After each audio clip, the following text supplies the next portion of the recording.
Alrighty. What's up, everybody? This is Ramiro from Anti-Conquista. I just hit the live button. Let's see. Hopefully, we're all good on YouTube and we are good to go. What's up, everybody? Again, my name is Ramiro. I'm one of the co-editors of Anti-Conquista. Anti-Conquista is an anti-imperialist media collective. Our content is produced by and for the Latin American and Caribbean diaspora.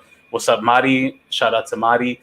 And today we have a good comrade of Anti-Conquista, a longtime supporter, one of the realest organizers out there, organizing oppressed communities in New York City. Ariella is an urban farmer, healer, and community organizer based in Bushwick, Brooklyn. Shout out to Brooklyn. I'm from Queens. Their main focus is the issue of food sovereignty and building autonomous systems of community care outside of the settler-colonial government. They believe in the liberation of all colonized and oppressed peoples by any means necessary. Ariella, you can follow Ariella on IG at plantmami_Ari and on Twitter at the Mermacorn. Did I say that correctly? What's up, Ariella? How's it going? Nothing. I'm chilling. How you guys doing? How's everybody doing today? Good. Like I said to you earlier, I'm out here in the West Coast. I'm from Queens originally, born and raised in New York, living out in LA, and I feel like I could barely breathe today, to be honest with you. Today was one of those days that the timing, we decided to do this live maybe a few weeks ago, and as we speak, just a few miles from you right now, there's literally forests that are burning, crops, food, houses, people dying, and the urgency of climate change, of capitalist destruction, is just more present than ever. And even today, like as I do this right now, I'm having a little bit of trouble breathing, but I'm good to go. I got my water. We're chilling out here. I got the AC on. And so today I wanted to speak with you, Ariella, about urban farming and guerrilla gardening, which is a weapon that we as oppressed, colonized people, working class people can use to survive under this capitalist imperialist system. And you have a ton of experience. You have helped to transform an empty New York City lot into a thriving garden that creates food for poor Black and brown people in Brooklyn and New York. And you're also sharing those resources. You're not just doing it for some hipster vegan cafe. You're actually like serving the people, bringing healthy food to the people, which I think is one of the most important things that we can do as communists, as revolutionaries. And so I'm just really thankful to have you on here today. Thank you guys for having me. Like, 'cause I'm a little nervous, but like, It's all good. We're chilling. I It, appreciate being on here and like talking about this because like I feel like the food justice movement and like food sovereignty is like really big right now. And rightfully so. A lot of people. I feel like this pandemic, especially, a lot of people. It became clear very early on that like this was gonna disrupt our food systems and like our access to food.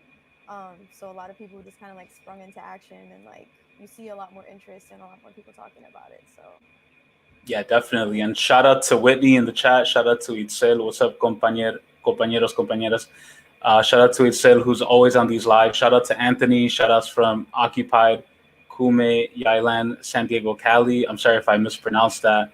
I'm on Stolen Tongva land out here in Los Angeles. Shout out to Karina. Ariella, can you bring your mic up a little closer? Okay, oh, there you go. gotcha. Yeah, much better. Cool. Thank you, Itzel. James, I'm big on fishing Atlantic salmon. That's what's up. That's what's up. Cool. So, to start off, Ariela, tell us a little bit about what exactly is urban farming and guerrilla gardening, and why are they a benefit to people like us who, are children of immigrants, people from the global South, working class people living in urban squalor.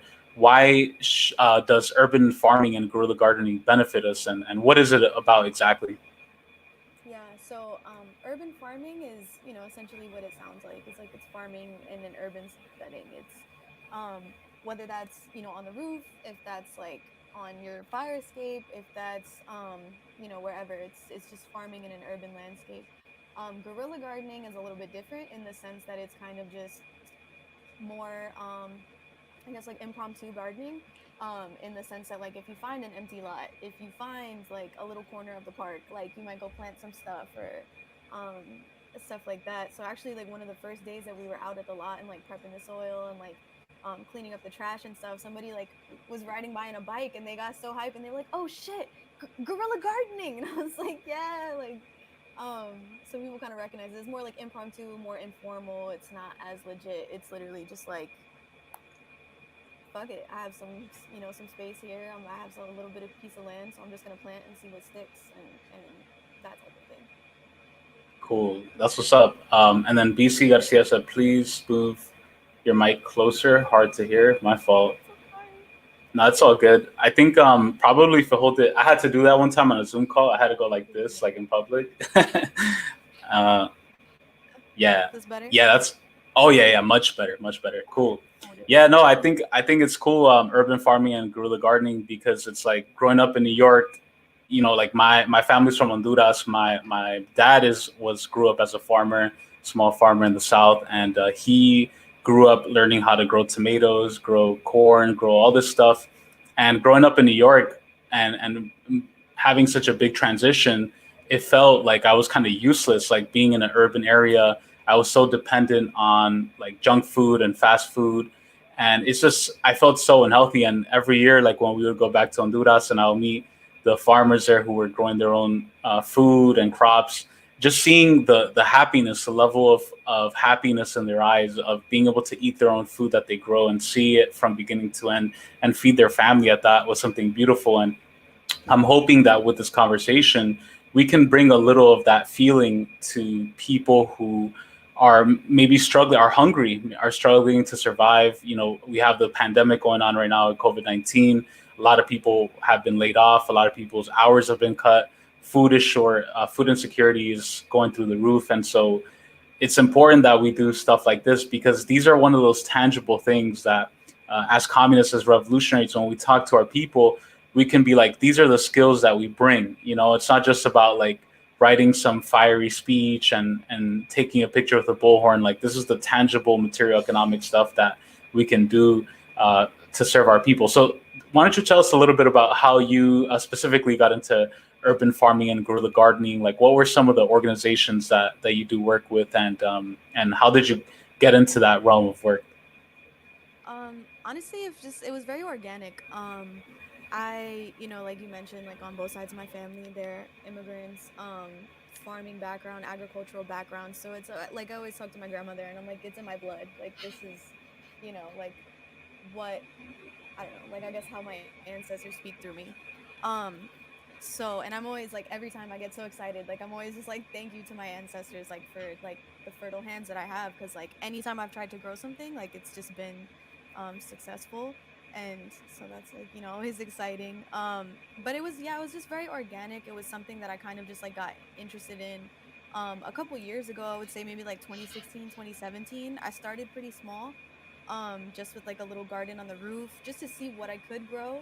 I didn't want to like overwhelm myself, so and it was mostly flowers, like chamomile, like little pansies and things like that. So I got like super excited, went and like bought all the little pots for it and everything, had it up there, and it was just like it was so like you had mentioned earlier, like it's just so good for my mental health. Like it was like I could just go up there and like chill with my plants and just like I would like I'm somebody, I have a couple crystals, so I would like put it on the soil, let it charge and stuff, like talk to them, like play some music. And like New York is very gray. There's a lot of gray, the buildings are gray, like the skyline's gray, the sky is gray a lot of the time, so like it's kind of hard to like find that like nature and like greenery and stuff that other places have. So it was nice to just like have these like really vibrant like purple flowers on my roof and like bright green and things like that. So that's how I started, like just at first, honestly it really just kind of was like a hobby. And then like as the years went on, I was like, okay, well next year I want to do something else, like I want to do more. So I got like some more like medicinal plants. So like I had chamomile, I had sage, I had some rosemary, like different plants that you could do things with, some peppermint.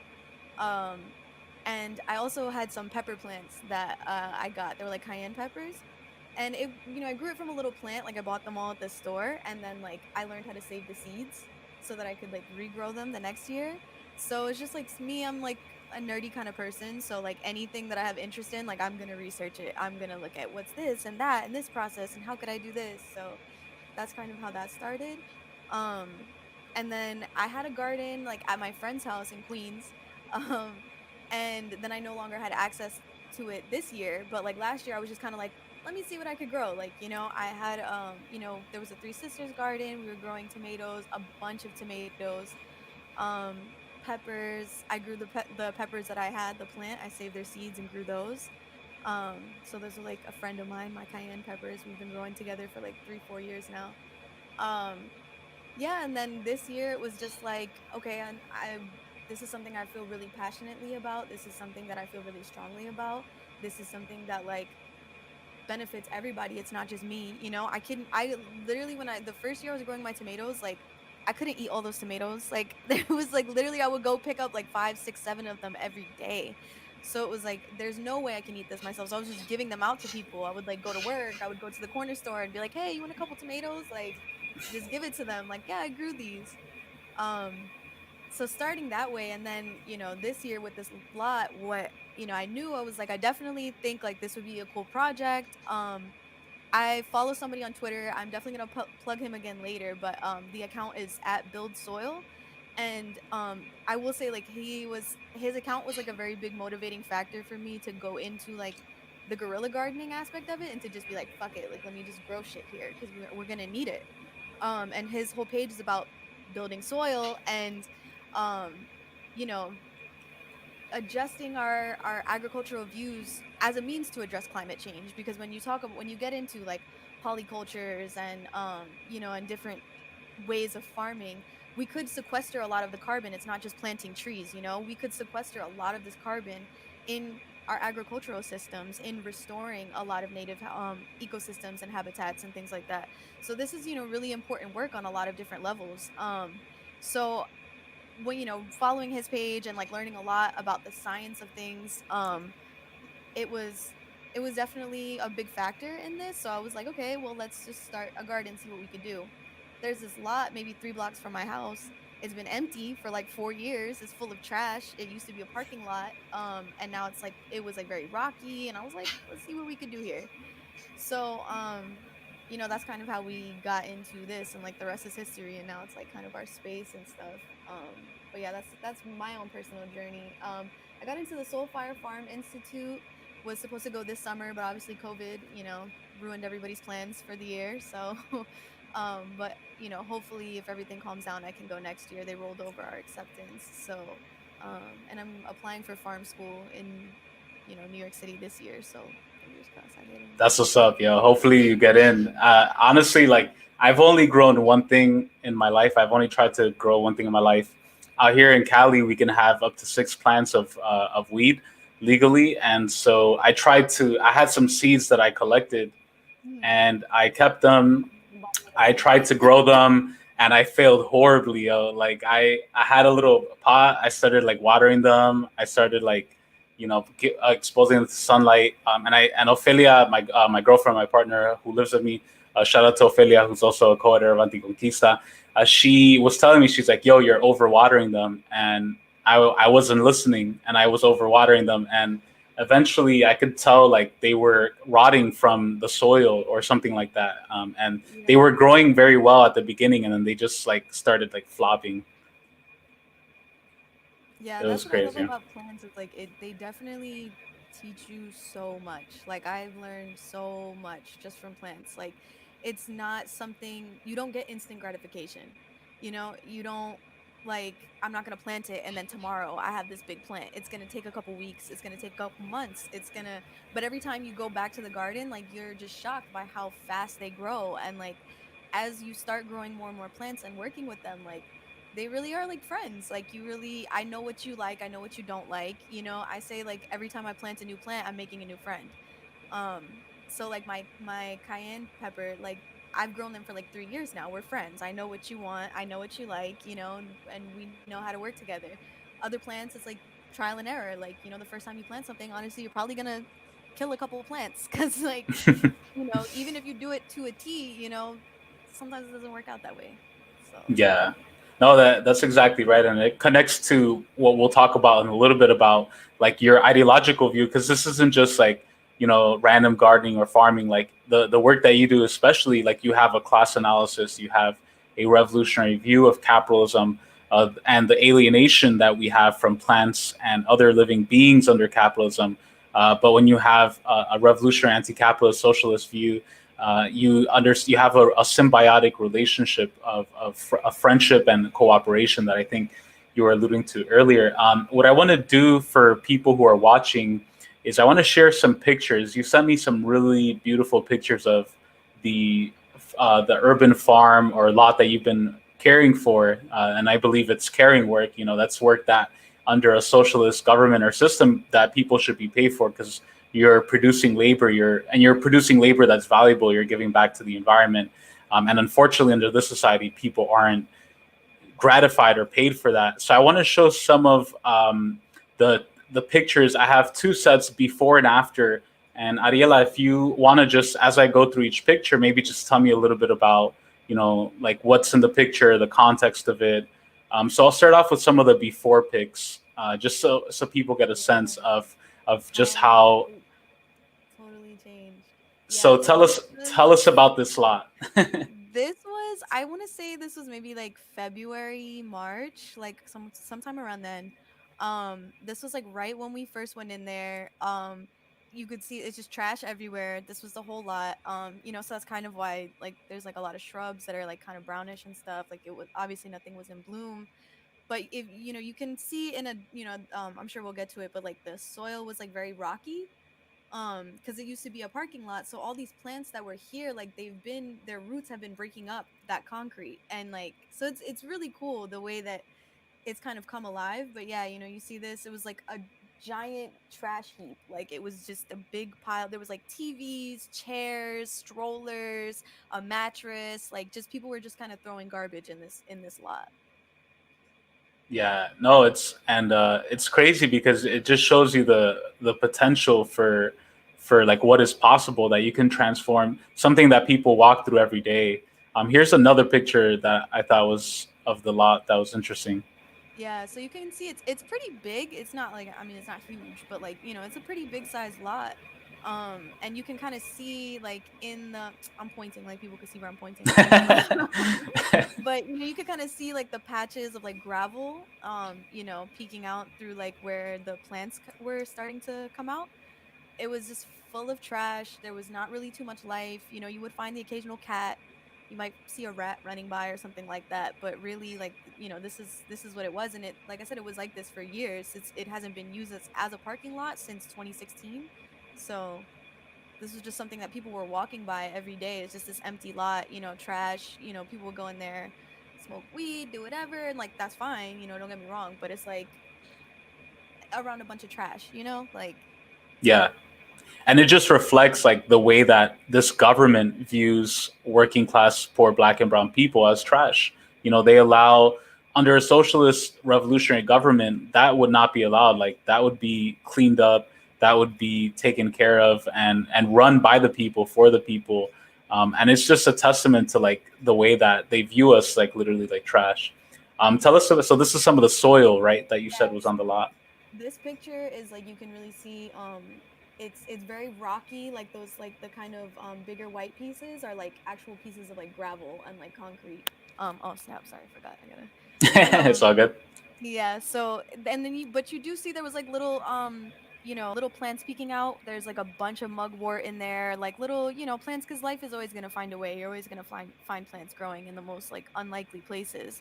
Um, so that was something that was a good sign to me, and was something that I was like, okay, cool, we may be able to do something here. Because at first it was very like, is this gonna be doable? Are we gonna be able to do anything?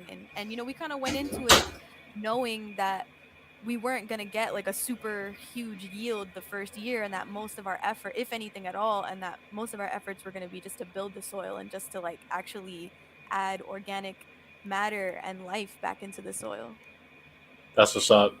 Yeah, and it's crazy because I pass by lots like that all the time out here in LA, and it's like for someone like myself who doesn't really know much about gardening and agriculture, like I would have been like, you can't really do anything with that. But it's cool to know that that there's so much potential. And so now I want to transition over into showing our comrades here the after. It's kind of like that home improvement show, move that bus. So this is all the work. So I'm gonna pull up the one of the most beautiful pictures I saw of the transformation. Wow. Yeah. So we and like this is super like low budget. Like this is not like we those pieces of wood that you see where we kind of like use to define the beds were like scrap wood from all the trash that was in there. Like so we just kind of repurposed it and we were like, I mean, let's just use it. We couldn't really everything that we do really is like out of pocket. We have like a PayPal and stuff and we've had a couple donations, so like shout out to everybody who has donated and does donate. But again, it's not like people we're not a nonprofit. We don't have access to thousands of dollars. So everything that we got was like all out of pocket or donations. Like we had compost that we got. I'm gonna shout them out later too. Um, that they donated 2 bins of compost, so that was what was able to like go onto these beds to because you can even see the difference in the color of the soil, where you can see in between the beds it's like still has that like kind of rocky gravelly like light look, and then like the dark rich soil like where the corn is growing, the okra is growing, and everything like that. Like you can really see the difference of like where we added a lot of organic material and stuff. That's what's up. And so every plant, like they each have beds, right? Like they should all have beds to grow on. Is that like the thing? Yeah, so we have like the three sisters bed, so that's obviously where like the corn, beans, and squash are. So this is when the corn was like really really little, and you could see like the little beans, the little squash peeking out. So you want to have like separate beds. Definitely you can grow multiple things within those beds, but it's just you want to have walkways. You can't have like plants everywhere because you'll be stepping on plants. So to create walkways to kind of section things off, um and stuff like that. So we're gonna definitely be doing like rotations, like crop rotations and things like that, to not rip out whatever little nutrients there are from the soil. But yeah, you want to definitely have some definition to the garden, so it's just easier to walk through, easier to access all the plants. And certain things just grow better together. So like if you look at like the science behind like a Three Sisters garden, like you have the beans that like beans and legumes, like they have nitrogen fixing like sorry, like I'm still learning of a lot of this, so like the technical That's terms all will get good. there, but like I know the science, I know what I'm talking about. But Yeah, like they like fix nitrogen into the soil essentially through their roots. So and like corn needs nitrogen to grow, so it's like a symbiotic relationship in that way. And then the beans use the corn stalk to climb because they need something to climb. So it's like it's really nice to see that relationship, and then once it's done, there'll be all that nitrogen into the soil, so now it's even better than it was before. that's what's up. And in this picture, I see this adorable fruit. I think It's a I'm little not sure what that is. watermelon. It's a tiny watermelon. It was It's so so cute, cute. It looked like a little gumball. Like we were so like right? when that I was like, oh my god, look everybody. Like every time we go, this is what I mean. Like you'll see something different in the garden. Like another little flower, another little, vegetable, or like another little, and then like some things like I never knew how okra grew. I didn't know what okra looked like. I'm sorry. Like I've seen okra, I've eaten okra, but like have I ever seen an okra plant? No. Yeah, So like growing them, like this is my first year growing them, and like my first year getting to know them, and like what they like, what they don't like, how they grow, and they're like these giant bushes. Yeah, that's the little watermelon when it got bigger. So like yeah, right now it's probably the size of like a softball still. So, it may how not long be does that take? it says on the little like card, it says like 45 to 65 days or something like that. I'm not keeping track. I'm just going based off of like by when the fruit looks ready. So like the underside of the fruit will like have a certain color and like texture to it. So That's what's up. And even the corn that you started growing on that lot looked very beautiful. I think I have a picture of it right here. The color and the texture looked really good. yeah. So last year when I was growing corn in Queens, I didn't end up getting any corn. Like some stuff grew, but it didn't pollinate all the way. So they weren't like fully developed. I had 2 good ears that I knew they were going to be good, and then some squirrels took them. So, but Damn skills. but this one I was like waiting because this I haven't grown this variety before. This is Iroquois blue corn. So I got them from the Native Seed Alliance. So yeah, so I was growing them this year, and I was like, kind of, I don't know when they'll be totally ready. Like, I don't know. I'm just kind of guessing. So they looked, the husk dried out. So I was like, okay, they have to be done. Pulled it back, and I'm like, taking a deep breath, like, let's see. And I saw that, and I literally, like, oh my God, you could ask my comrades. Like, I literally, like, screamed and did a lap around the lot. I was like, oh my God, like, we got corn. So That's it was beautiful. like super exciting just to actually, because we did not expect to be able to actually produce anything. We This year, like, the entire goal was like just to make the soil livable and like habitable for plants. So the fact that we have anything at all, like, every time we go, we're just like, shit, like, this is crazy. And it's cool because it teaches you that life is a process. Like it can take a long time to build something, but it's easy to destroy something quickly. And it just shows you like the lesson of life of like building something beautiful for the people. It takes a lot of hard work, a lot of energy, but it's fruitful in the long run if you follow the procedures, if you follow the right way. And again, shout out to everybody who's watching and listening. We're speaking with Comrade Ariella, who's an urban farmer, healer, and community organizer based in Bushwick, Brooklyn. Shout out to Brooklyn. I'm from Queens, out here in LA in the West Coast. Shout out to everybody in the chat right now. Rocio Bravo, having a garden and growing one's food is the greatest way to protest the system. That's a good point. Rocio, G said dibs on that chair. That chair is probably long gone by now. Shout out to Robert Diaz. So dope. What's up, Robert? How's it going in Florida? Itzel said, this broadcast inspired me. I just finished planting some cucumber seeds. It's a little difficult to grow veggies out here on stolen southern Paiute Land, Las Vegas. Thanks, Comrade Ariella and Ramiro. Thanks to you, Comrade Itzel, and good luck with that garden. That's exactly the point of the stream. Oh, your plants.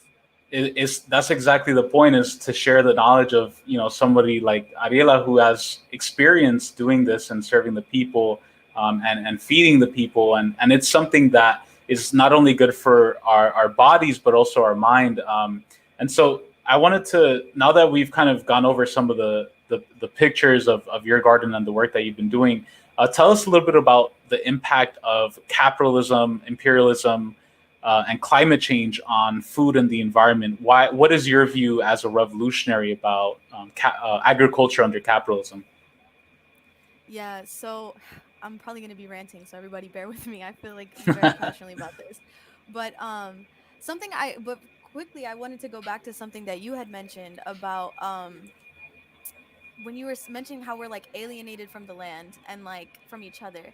And something that has been so beautiful about this garden, and like one of my favorite parts, is like the impact that it's had on the community. Is like, again, we were just like, fuck it, let's just do it. Like, who's gonna tell me no? Like, who's gonna tell me I can't plant flowers? Like, you know so we were just, really had very low expectations, just trying to see what we could do. And it's like, every time we're there, like, people get so excited. Like, we have an elder who lives on the block. His name is Leon. Shout out to Leon. I know he's not watching because he doesn't know technology, but um he comes by, and he was a farmer in Trinidad, so he is like so hyped, like he's so happy about it. Like, he's like, this makes me feel like I'm back home. Like, and then him imparting his wisdom onto us, because he has like decades of experience. So like, he shows us how to do this, how to do that, you know he like literally, like, just the intergenerational communication, like, that has like kind of been like rebuilding through there. Like, it makes me so happy.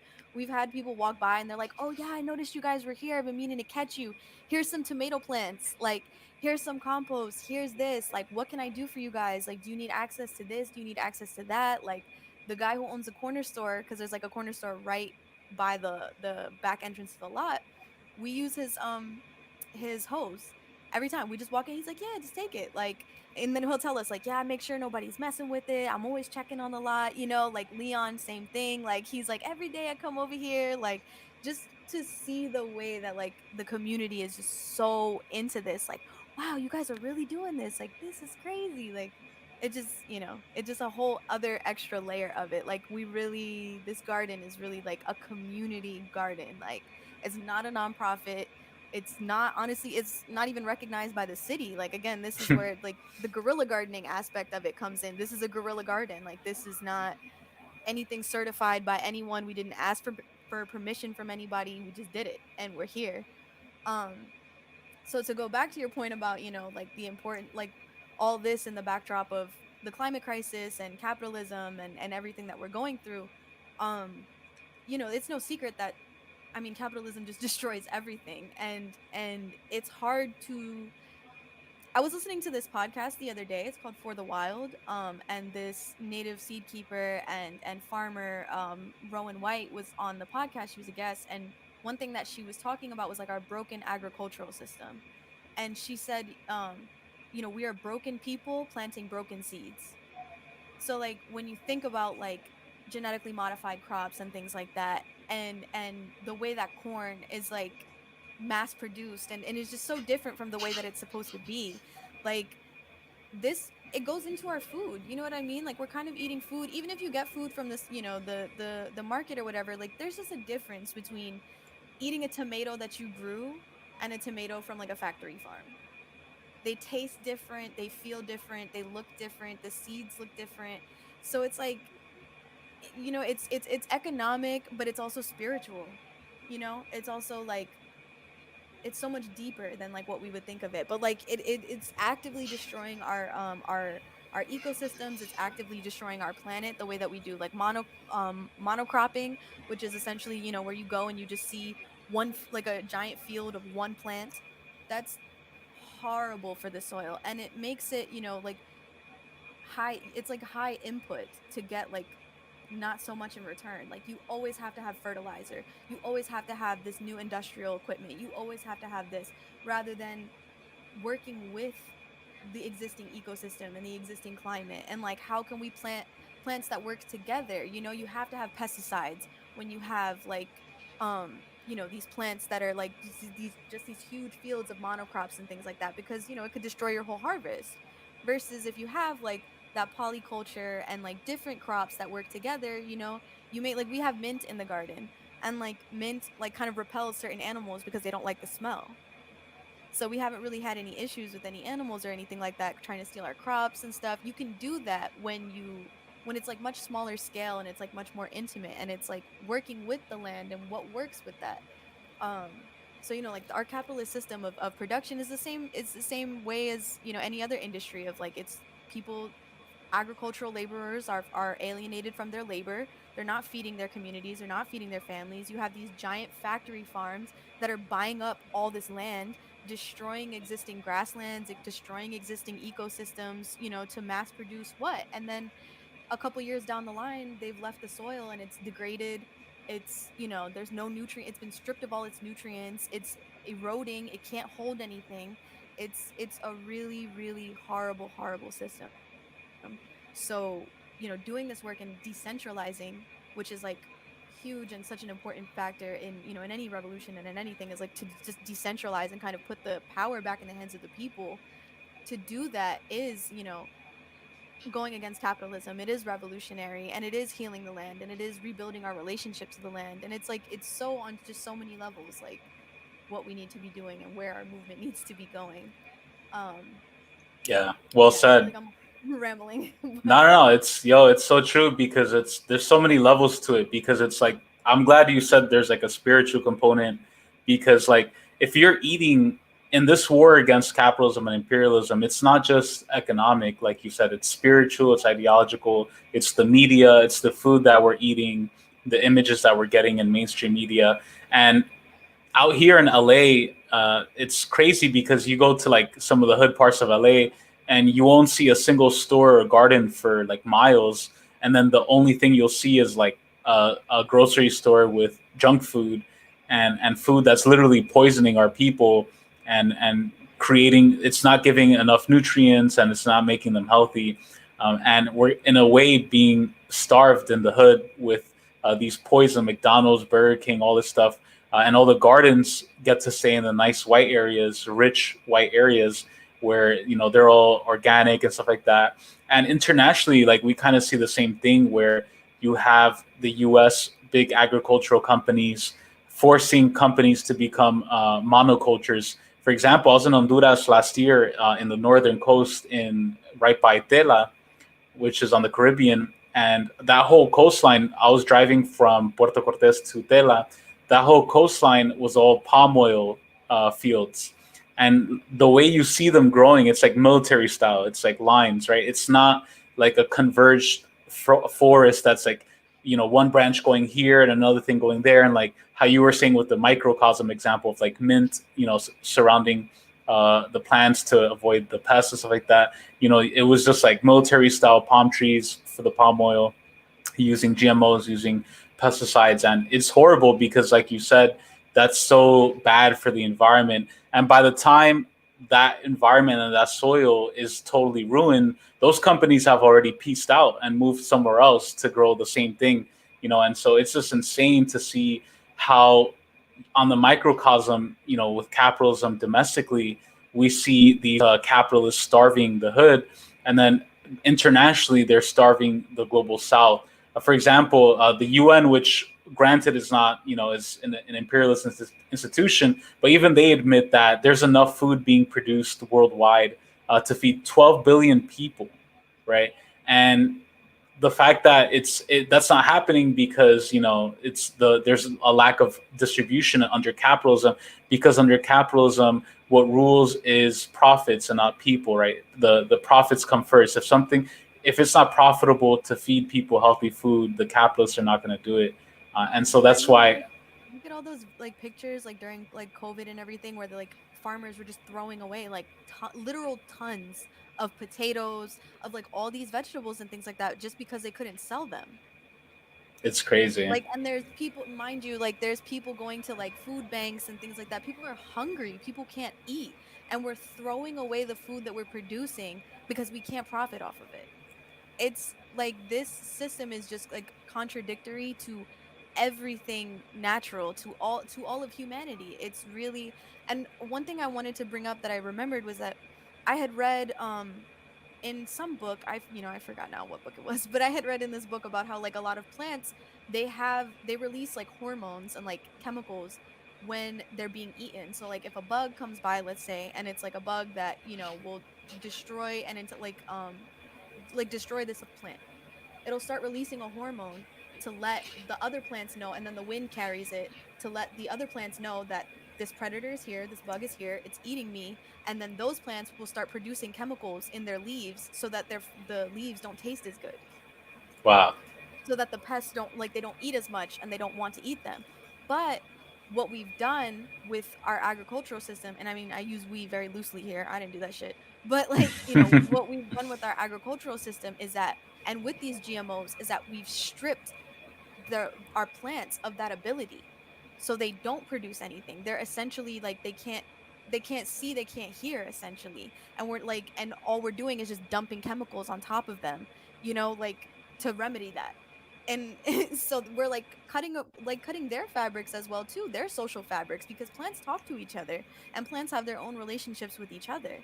So we've, like you mentioned, like that military style, like that neat rows where everything is just, a certain distance apart, and this is over there. Like that's it's like I feel like exactly how like the colonizer thinks. They like squares, they like boxes, they like things to fit neatly in those boxes, and they like to treat, like, and then, of course, we all know that colonizers and settlers don't view non-human beings as sentient, especially plants. Oh my god, especially plants. They're like, they don't, like science is just now catching up to the fact that like plants communicate with each other, and that like plants know that when we're talking to them, and that they can sense and respond to us talking to them. Like, and this is ancestral knowledge. Like this is things that our people have always known, like my family always talks to plants. My family always like talks to trees, like stuff like that. I'll introduce myself to trees. Like I remember I went to go visit California, and like 2 years ago, and I remember like that's when we're going around LA and everything, and there was like certain trees that I've never seen before. So I'm like introducing myself to them. I'm like, "Hello, you're a very interesting tree. Like I've never seen a tree like this before." Like, just being even in the littlest ways, just like returning to our landscapes and like returning to our relationship with the land. Yeah, that's so true. And even like with animals too, like I would, if I'm eating chicken or beef or something, I would want for that animal to have eaten healthy crops and lived a good life. And I feel the same thing with plants. Like Ophelia talks to, we have some plants that we just recently got, and she talks to the plants, and they grow, and she's taking care of them. And it's just such a cool. It's also healing work, because you're healing these living beings that are nourishing us, and it's a dialectical relationship where we're interconnected. And just like you said, I'm glad you mentioned the colonizer viewpoint, because I think it's also connected with like the philosophy, right? I think if you look at ancient indigenous and also modern indigenous, but also African and Asian civilizations, they had an understanding of the dialectic, whether it was yin yang or sun and moon, of two beings being interconnected and dependent, mutually dependent on each other. Whereas, like you said, the colonizer tends to view it as like this is this the John Stuart Mill, right? Like this is A is not equal to B, and two separate. Same thing with gender too, right? That's a whole other thing, where they Right. view it as very static, right? Like this is this is that. What can we learn from African, Asian, and indigenous peoples about farming and agriculture?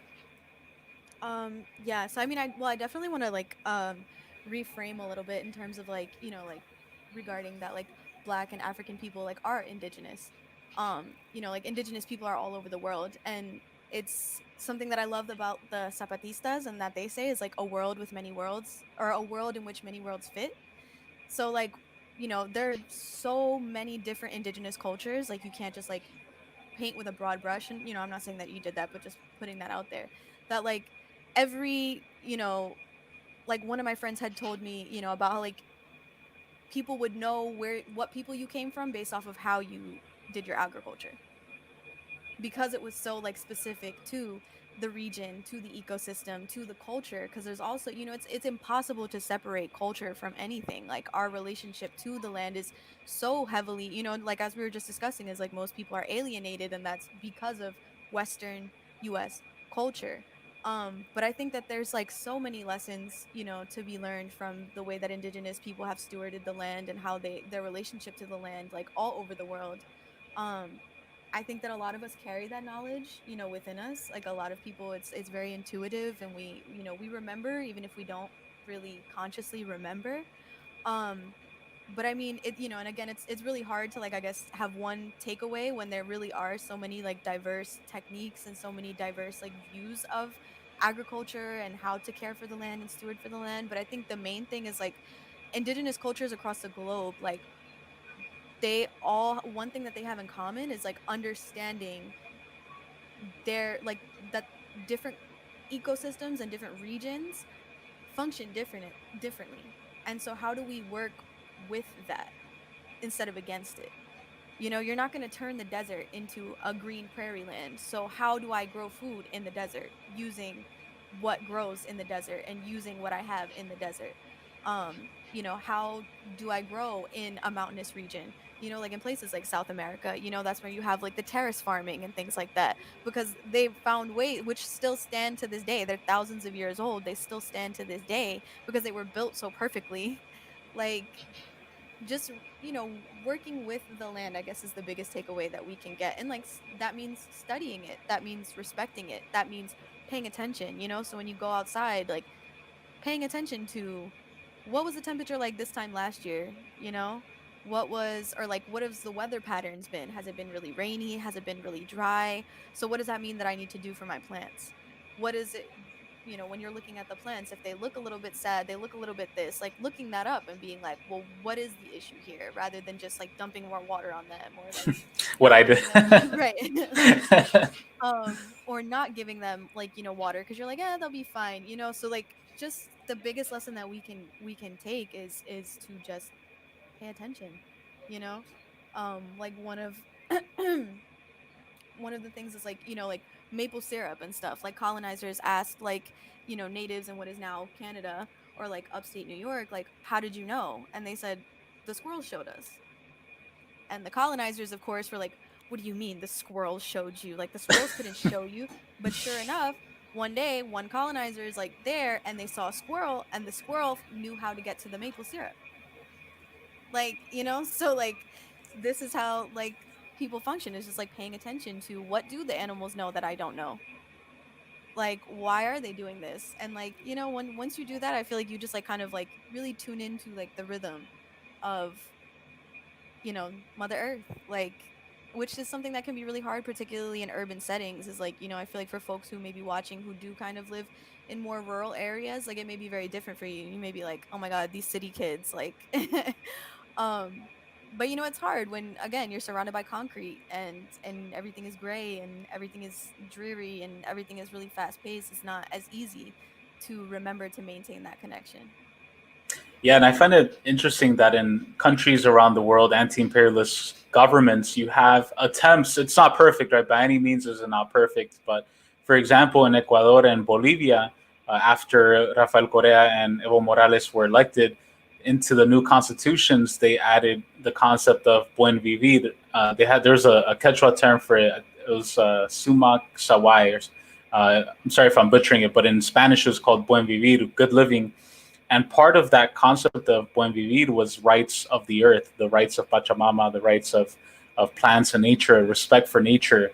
And although, granted, right, like in global South countries, if you're trying to lift people out of poverty, there's going to be some hard decisions in terms of, and when we're talking about things like mining or agriculture.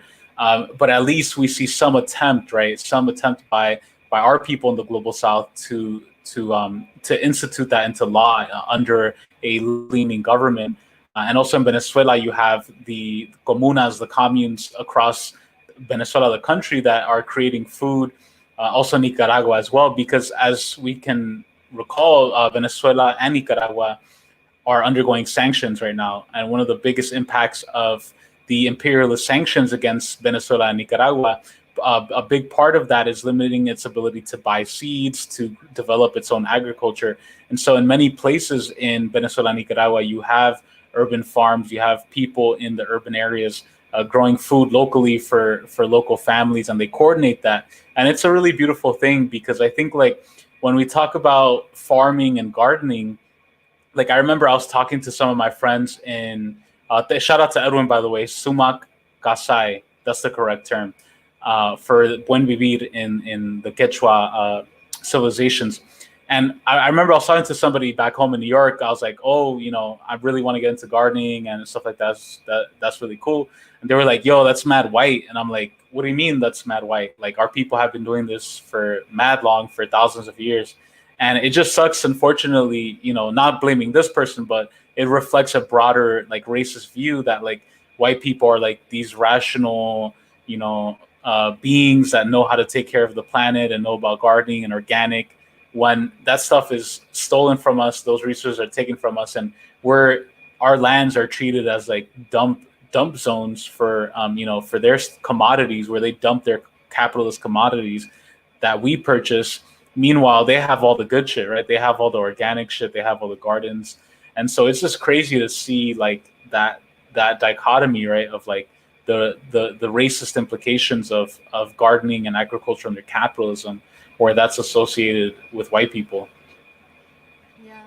I mean, and it's a big issue. It's like a big thing. I mean, a lot of community gardens, like, over here and stuff, they're run by white people.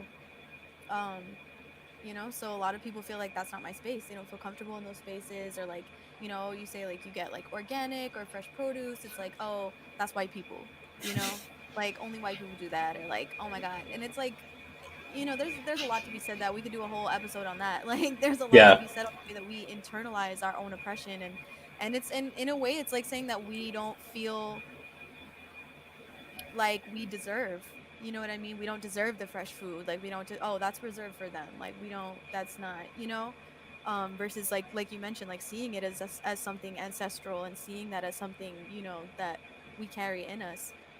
One thing I did want to bring up, that you had mentioned about the seeds: save your seeds. If you are growing something, if you are growing a plant and it flowers, there will be seeds. Figure out, you can Google it. Like, honestly, most of the time I end up just Googling, oh, how to save such and such seeds, and then, there'll be a quick little, if you're somebody who likes videos, they have videos, or, the little listicles.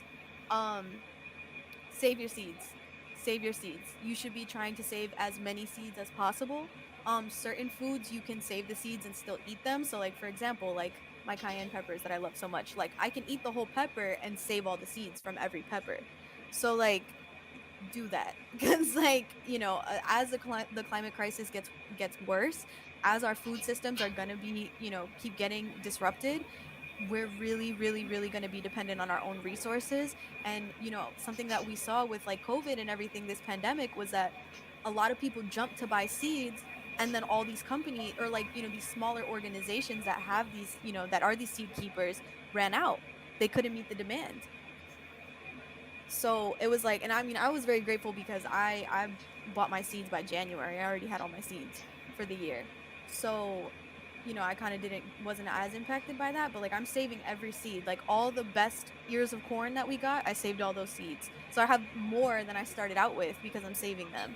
The okra seeds, like some of them, they like you have to cut them at a certain size for them to be edible. So if they get too big, I'm just like, fuck it. So this is gonna be one to save the seeds. Like everybody, if it's a basil plant, save the seeds. If it's chamomile, save the seeds. Like I'm really, I can't stress that enough. Like hard times are coming and we're all going to need to have access to seeds. That'd be a cool thing to like put out there, promote, save the seeds. Yo, shout out to Jay Gonzalez, save seeds. Thank you. It is Yeah. the most important thing we can do. Yo, that's so true. And it's crazy because that's exactly like if you look at the delegations that go to like Venezuela, Nicaragua, Cuba, stuff like that, they're always saying like, if you can bring seeds for like foods and crops, because that's something that is really valuable. And when things get really bad under capitalism, which it seems like I'm literally there's a fucking huge fire a few miles away from my house right now. The sky is like yellow. All this land is being burnt. That's one of the most important things we can do is save those seeds, learn how to preserve them, because it's life. There's life and beauty contained in them that feed our people. In terms of advice for all the comrades here, shout out to Winnie, by the way, who's watching. How should we go about starting an urban farm and guerrilla gardening? What are some of the beginning steps for someone like myself who hasn't done that yet? So I would say this is probably like the best time of year, from now until December to like really start planning for it, because it comes quick, and a lot of stuff you need to start like germinating by like March, especially depending on what zone you're in. So like for people in the South, honestly, it'll probably be a little bit earlier, especially the way everything is like hot and stuff. So I would say now is like the best time to start thinking about it, planning, figuring out where you have access to, to space. And I mean, listen, I'm never somebody who's going to tell you to get permission. I'm somebody, I'd rather ask for forgiveness than ask for permission. Like, so that's the whole thing with the garden is like, and this is a privately owned lot that we're using, but I'm pretty sure she knows. I know she knows we're there, like, because we've had conversations with neighbors who are like, "Oh yeah, I know the owner," blah blah blah. So she has to know we're there. But just finding out and figuring out what it. Obviously, don't do anything you're not comfortable with. I'm not saying, Your Honor, I am not telling people to commit crimes, but like, Right. but like finding out where you have access to something like that, where maybe you and some friends can get together and make a raised bed on your roof or wherever. But I would say, first figure out what space you have, what you're working with, what you might need. As particularly if you're in a city, especially a city like New York. I'm not as familiar with that with the West Coast. So I don't really know. Um, like New York, where a lot of this soil is really damaged, it's really bad. You want to see what you're gonna have to add something to it. You're gonna have to add compost, you're gonna have to add soil, you're gonna have to add first. Something also to be aware of in terms of urban farming is you don't want to dig. Do not dig. Because a lot of these places like are industrial, and you could end up like kicking up a lot of like heavy metals and like toxins and stuff like that are in the soil. So you don't want to dig. Like as little digging as possible. We did a little bit, but that was more of to like clear out some of the gravel. But once we hit a certain thing, you just don't want to dig too far down. So you'd rather add so that you can grow in that soil, and like the roots will do what they do, but you just don't want to kick up any of that stuff. um so say that, again, figuring out what you can grow in your climate zone, and when you need to start germinating it, when you need to start getting it in the ground. Some stuff it does better in the ground, other stuff it does better if you have it in a tray in like a greenhouse. um So a lot of it is just research. It's available. I'm totally self-taught. Like I've never taken a gardening class. I've never been in a botany class. I'm totally self-taught. Um, and so a lot of it is just reading whatever I can get my hands on. Some people, I'm very visual, but I know some people may be auditory. There's plenty of YouTube channels that you can watch, like tutorials, videos on all of this. Occasionally, like if you want to follow me, occasionally I'll post like little tutorials and stuff like that on my page. So like the information is out there. It's just like prepping for it. So if it's something that you want, like it's really, you have to just plan it, and it doesn't have to be perfect. That's another thing to keep in mind. I had so much anxiety when we were first starting this garden, because I was like, oh my God, like, who do we think we are, just taking over this lot and planting stuff? Like, what if nothing grows? What if people don't fuck with it? Like, like it was just all, I was all in my head about it. But once we started, it was like, what was I even worried about? Like, they're plants, man. Like, they'll Yeah, grow. Like, so that's the best advice I can give for starting out. But really gonna hammer in, if you are doing urban farming, you do not want to dig, like, I don't want to say at all, because obviously you got to dig a little hole to put the seeds in, but like you don't want to go down and like kick any toxins up or anything like that. And if you can, soil testing, see if there's any lead in the soil, anything like that. That's something that we're in the works on as well to get done, with our farm. So that's what's up. Damn, that's very helpful because there's so much space. Like even in my spot out here in LA, we had you've seen that patch of grass too. Like we have yeah. behind our apartment is kind of like an incline on a hill, and there's so much dirt, and none of it gets used. And I want to start experimenting with everything that you said today on that patch of land to try to get my hands dirty. What projects are you working on now and are going to be working on in the future? I know some of the you've been helping out with food distribution and stuff like that. What else are Yeah. you working on? So yeah, the food, I would say like the garden and the food distribution are probably like our two biggest things right now. Mutual aid is like really what we like is really serious right now. A lot of people really need the aid. So we're working with New York Boricua Resistance and Mi Casa No Su Casa and G Rebels, which is the org that I'm in. The three of us collaborate, and we just go out, post up in Bushwick. And we have food. So we're really really fortunate, because a lot of the comrades in NYBR, like, very into the food justice movement and like very plugged into it. So they have a lot of these connections at these like much more established like farms, throughout New York City. So they've been able to get a lot of the produce donated, so we don't even really have to pay for it or anything like that, and it's like fresh from these urban farms. um so that's like our main focus right now. We're also expanding that into a clothing drive, or like clothing giveaway. So we figure kids going back to school, folks always need clothes. A lot of people are hurting right now, can't necessarily get that. So that was something that we're expanding to. Pretty busy with the garden, in terms of like G Rebels and everything, because it really has become like a huge like community center. Like it's just so, it makes me so happy to talk about, because it's just so beautiful to see. We did like a community cookout on Labor Day, and like a lot of people were just so like into it. Like people pass by and they're just like, this is great, this is like, um so it's just really refreshing. So that's kind of like taking a lot of our time, and we have a lot to do to work on the other half of the lot, because right now it's like only a part of it that we have stuff growing. We want to expand it, so we have to add compost, cover crops. There's a whole bunch of sciencey stuff going into that.